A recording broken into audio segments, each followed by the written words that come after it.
Joey Kerrigan arrived in London in January 1912. He did not have a place to stay. "It doesn't matter," he thought, smiling. "Joey's luck is going to find me a room." Joey thought a lot about luck. "One day, I'm going to be rich," he told everybody. "Lucky people get rich, and I'm lucky." After a lot of walking, he found a room in a house. It was near Tower Bridge.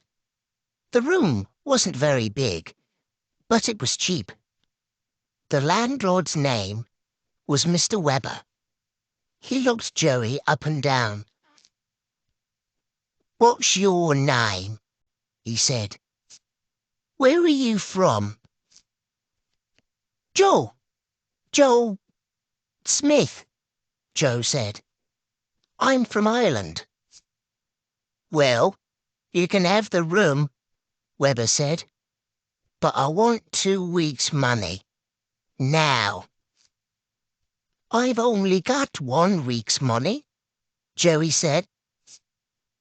"And tomorrow's Sunday," Webber said. "You can't find work on a Sunday. So when can you give me the 2nd week's money?" Joey smiled with his mouth, but not his eyes. "I can find work," he said. "I'm lucky. Good things happen to me. It's called Joey's luck." On Sunday, Joey stayed in bed all morning, and in the afternoon he went for a walk. After an hour, he took a bag from a woman in Fleet Street. The woman shouted, "Stop! Stop!" But Joey was now 50 meters away, and there were no other people near. Joey laughed and ran down a little street, then between 2 tall buildings down to the river. He stopped and opened the bag. There was some money in it, but not very much. He took the money out, then put the bag into the river. Later that day, he walked past a bookshop. There were lots of people there, looking at books, and Joey moved carefully between them. For a second, he stood behind a fat man, then moved quietly away. The man did not feel Joey's hand in his back pocket, but the man's wallet was now inside Joey's shirt. It was a big, fat wallet, and when he got back to the house, he gave the landlord the 2nd week's money for the room. "You found work on a Sunday?" Webber said. "Where? Who with?" Joey smiled. "I told you, I'm lucky. Joey's luck." For the next 3 months, Joey Kerrigan walked the streets of London most days. He stole handbags from women, or things from shops, and he took wallets from men's pockets. One morning, at the beginning of April, he took a wallet from the pocket of an old man with a red face. Joey was usually a very good pickpocket. People never knew anything about it. But not that morning. The man with the red face was quick. He turned, saw Joey, and shouted, "Hey, you! That's my wallet! Come back here!" But Joey was a good runner too. In 2 seconds he was round the corner into another street, then round another corner, and then he jumped onto a bus. "Joey's luck," Joey said, laughing. There was more luck for Joey that week. He first learned about Theo Goldman's money in a pub near his landlord's house. Webber went to the pub most evenings and sat with his friend, Goldman. Goldman had a shop not far from the pub. He bought and sold a lot of different things: tables, chairs, beds, clocks, watches, books, pictures. When Joey went into the pub that evening, he saw Webber and Goldman at a table near the window. There were a lot of people in the pub. Joey bought a drink, then found a chair near Webber and Goldman. They did not see him. Joey sat with his back to them and listened. "But I need money to buy things when people bring them in," Goldman said. "Some money, yes," Webber answered. "But £100 or more, and in the shop? No, no, Theo." "It's not in the shop," Goldman said. "It's in my room at the back." "Do you have a good place to put it?" Webber said. Goldman laughed. "A very good place," he said. Joey sat with his drink, thinking. He knew Goldman's shop because it was in the same street as Webber's house. Joey often walked past it. £100 or more. "I'm going to get that £100, he thought. "Then I can do anything. Perhaps begin a new life in America." He smiled. Joey's luck again. So the money was in the room at the back, in a very good place. But where was that place? The next morning, Joey walked slowly past Goldman's shop. He did not go in, but looked through the window. The old man was in the shop, but he did not see Joey. Joey saw an open door to the room at the back of the shop. Through the door, he could see a table, 2 chairs, and a big cupboard. Was Goldman's money in that cupboard? Suddenly, the old man looked up, and Joey quickly turned and walked away. He did not go to bed that night. He put all his things into a bag, sat in an armchair, and waited. Midnight came and went. At 2 o'clock in the morning, he went down the stairs and out of the house. It was a cold night, and Joey looked up at the moon in the sky. "Are you a lucky moon?" he said, smiling. "Joey's lucky moon." He walked to Goldman's shop and looked round. Nobody was in the street. He took a small hammer from his coat pocket and broke the glass in the shop door. Then he put his hand through and opened the door. Joey moved quickly into the shop. He closed the door behind him and put his bag on the floor.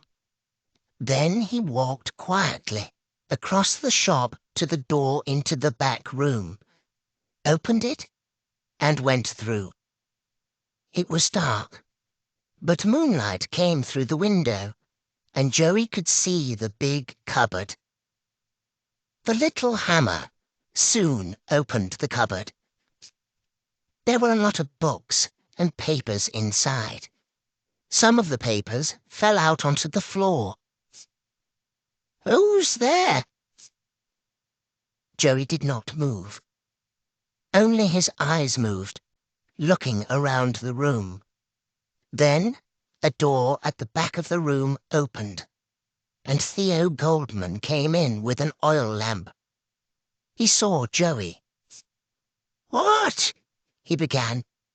Joey jumped across the room, grabbed the old man's arm, and pulled it up behind his back. Then he held the hammer in front of Goldman's face. "Where's the money?" he said. "Tell me." "Money?" Goldman said. What money? There isn't any money." "Yes, there is," Joey said. "You told Weber about it in the pub. £100 or more. Where is it?" Goldman said nothing. "Tell me," Joey said, "or I'm going to break your arms.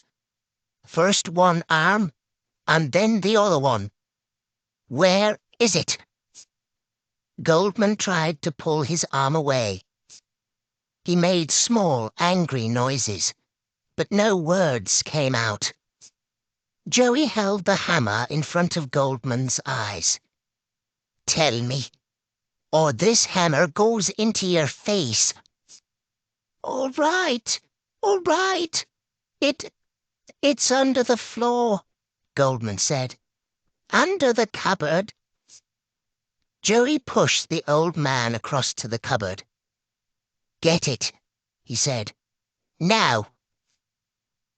The old man put the oil lamp on the floor and pulled the cupboard away from the wall. Then he got between the cupboard and the wall and pulled up some of the floor. There was a small box under the floor, and Goldman got it out. Joey grabbed the box from the old man's hands and opened it. It was full of money. Joey smiled. "I know you," Goldman said suddenly. "You live at Albert Weber's house." "Albert who?" said Joey. "Don't know him." He began to take the money out of the box and push it into the pockets of his coat. "Yes, you do. You live in his house," Goldman said. "Albert told me about you. You're—" "Be quiet," Joey said. "All right. So you know me. But nobody's going to find me." He laughed. "I can get a long way away with this money." All the money from Goldman's box was now in Joey's pockets. He gave Goldman a little push. "Now, get back in your bedroom and stay there." He pushed him again. "Go on, get moving." The old man began to walk across the room with the oil lamp. Suddenly, he turned and hit Joey on the head with the lamp. "Ugh!" cried Joey. The lamp broke and fell on the floor, next to the papers from the cupboard. The oil from the lamp ran across the floor, carrying the flames to the papers. Goldman tried to run into the shop, but Joey jumped on him, and the two of them fell to the floor. The old man's head hit the wall. After that, he did not move. Joey heard the noise of the flames before he saw them. He looked behind him. The flames were big and were already halfway up the legs of a table. Joey jumped to his feet and ran through the shop. He found his bag by the front door, went out into the street, and began to run again. At the end of the street, he stopped and looked back. There were now flames in the shop window, and black smoke came from the shop door. He thought about the old man on the floor in the back room, but only for a second. Then he turned and ran again. 2 days later, on Wednesday the 10th of April, 1912, Joey was in Southampton with thousands of other people. They came to see the new ship there, the biggest and fastest ship in the world. It was the day of its first voyage across the Atlantic to New York, carrying more than 2,000 people. Some of the people in Southampton that day were the ship's passengers. Some of them just came to look at the wonderful new ship. And there it was. Jerry was a happy young man. He was a passenger with a ticket in his pocket. A ticket to New York. Life was good, he thought.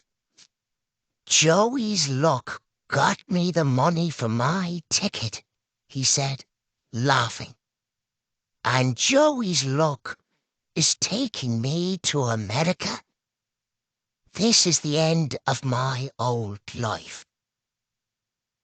And he walked onto the Titanic.